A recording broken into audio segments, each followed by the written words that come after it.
King Charles opens up iconic room at Buckingham Palace to visitors in royal first. The monarch's London residence has been at the centre of many historic royal occasions.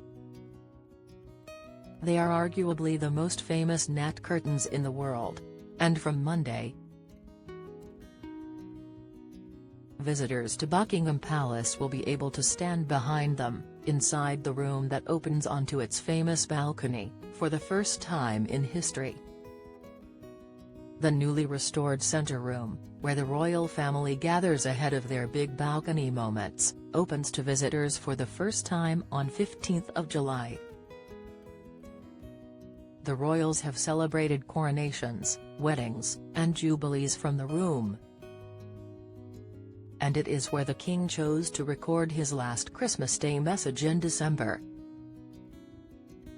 Tourists can now enjoy the same view down the mall that the king and his family see from its windows, minus the TV normally placed in a corner so that the royals can watch the crowds on the mall before stepping out. The lavishly decorated center room is on the route of a new guided tour of the palace's East Wing, which was added to the palace by Queen Victoria and Prince Albert to house their growing family between 1847 and 1849. Caroline de Guittot, surveyor of the King's works of art at the Royal Collection Trust, says, "It was Prince Albert's idea to have a balcony at Buckingham Palace,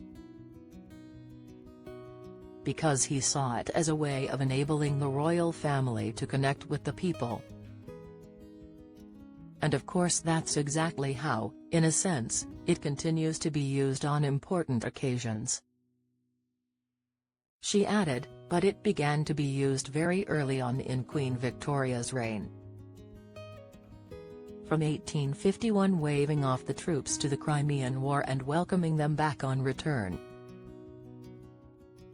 While visitors are not allowed to go out onto the balcony or take photographs, they can admire the lavish tastes of George IV,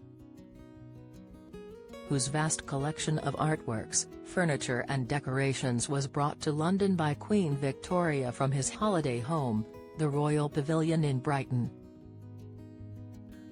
They include portraits of kings, queens, emperors, and empresses, Chinese celadon vases, lamps and pagodas mounted on gilt bronze,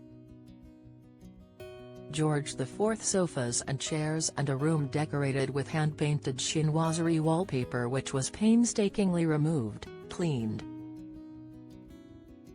conserved and reinstalled in the yellow drawing room over a 2-year period during resurfacing work.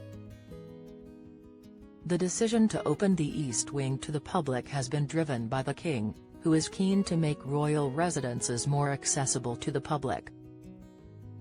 His Majesty is very much behind this. He has very much wanted to see everything and has been through the spaces," says Caroline.